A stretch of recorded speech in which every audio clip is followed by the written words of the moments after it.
Hai semua, banyak yang mengetahui bahwa senjata mematikan itu adalah nuklir. Tapi menurut Army Teknologi, senjata mematikan itu tidak hanya nuklir, masih ada beberapa senjata mematikan yang bisa menimbulkan kiamat kecil. Teknologi militer di barat memang sudah diakui dengan deretan alutsista canggihnya. Mereka juga berlomba-lomba melakukan penelitian untuk mengembangkan senjata militer buatannya agar semakin canggih. Berikut ini adalah beberapa senjata militer yang digunakan oleh pasukan militer di dunia.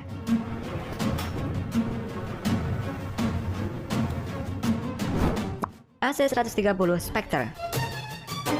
Pesawat terkenal yang julukannya adalah Angel of the Dead alias Malaikat Maut ini merupakan pengembangan dari C-130 Hercules yang juga dipakai oleh Indonesia. Sekilas bentuknya memang sama, tapi bedanya adalah C-130 Hercules adalah untuk supply, sedangkan AC-130 adalah sebagai pendukung pergerakan pasukan darat karena pesawat ini telah dilengkapi dengan berbagai senjata hebat. Senjata di dalamnya diantaranya adalah M61 Vulcan. Senjata ini merupakan minigun yang tergolong berat karena pelurunya bahkan dapat menembus baja apalagi dinding. M61 Vulcan merupakan senjata yang dikembangkan oleh General Electric. Senjata ini bisa memuntahkan peluru dari rotasi 6 barel yang bisa dioperasikan dengan menggunakan listrik. Sedangkan frekuensi senjata ini bisa menembakkan atau meluncurkan proyektilnya rata-rata mencapai 6.000 putaran per menit. Sedangkan untuk senjata yang kedua yaitu Bofors 40 mili Autocannon. Bofors 40 mili sendiri merupakan senjata AA yang umumnya digunakan untuk menembak ke udara. Sedangkan yang ketiga adalah Cannon M102. Senjata ini dapat menembakkan peluru 102 mm ke targetnya di darat hingga 10 peluru dalam 1 menitnya. Pengguna dari pesawat ini adalah US Air Force. Amerika sendiri yang merupakan pembuatnya hanya memiliki pesawat ini beberapa unit saja. Karena konon pesawat ini harganya sangat mahal yaitu 132 juta dolar atau sekitar 1,9 triliun lebih.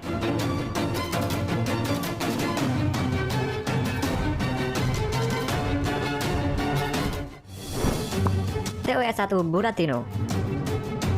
TOS-1 Buratino adalah MLRS atau Multiple Launcher Rocket System yang awalnya dibuat oleh Uni Soviet.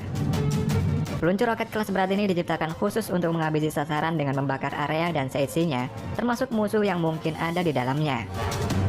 Kemampuan menakutkan dari senjata Buratino ini berhasil dibungkus dalam sosok tabung roket FHS-1 yang berkaliber 220 mili. Hulu ledak dari roket yang berbahan bakar padat ini terdiri dari campuran zat cair yang mudah terbakar dan logam ringan magnesium yang mudah bereaksi dan terbakar. Pada saat roket pembawa meluncur di udara, campuran keduanya mulai bersenyawa membentuk cairan yang mudah terbakar. Sedangkan pada saat roket mencapai sasaran, kontainer campuran senyawa magnesium nitrat tersebut terbuka dan menyebarkannya sehingga membentuk awan aerosol. Beberapa detik kemudian, peledak kecil di tubuh roket memantik aerosol tersebut, menghasilkan bola api raksasa secara kilat, dilanjutkan dengan gelombang kejut masif bertekanan tinggi. Dengan 30 roket yang ditembakkan ke satu titik, efek ledakannya mampu mencakup area seluas 2-3 km persegi, sehingga efek penghancur Buratino ini bisa dibilang lebih jauh melebihi senjata artileri roket konvensional. Dan untuk nilai plus lainnya, akurasi tidak begitu berpengaruh bagi Buratino, asalkan sasaran sudah masuk dalam cakupan kawasan ledakan, maka sudah pasti target tersebut akan hancur lebur.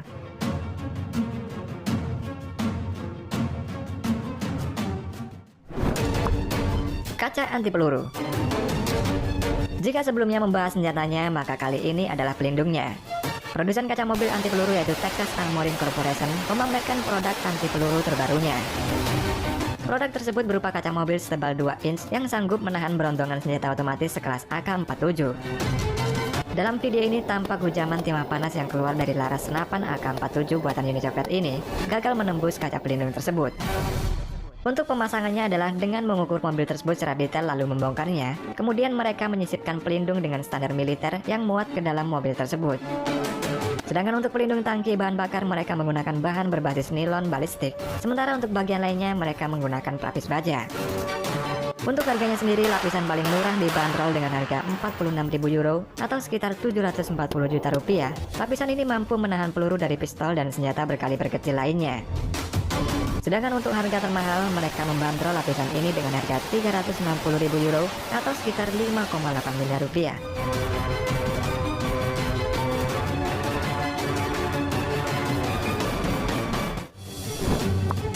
RBU 6000.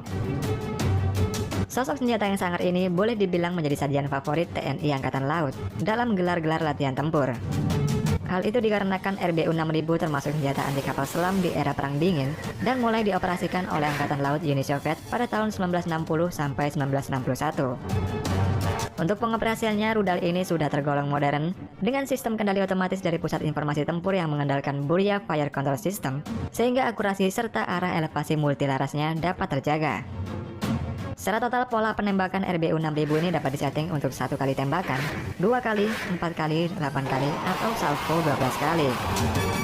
Apabila amunisi sudah habis sementara kapal selam yang diburu belum keok juga, maka RBU-6000 ini siap melakukan reload amunisi secara otomatis dengan teknologi 60 up loading system yang terletak di bawah dek peluncur.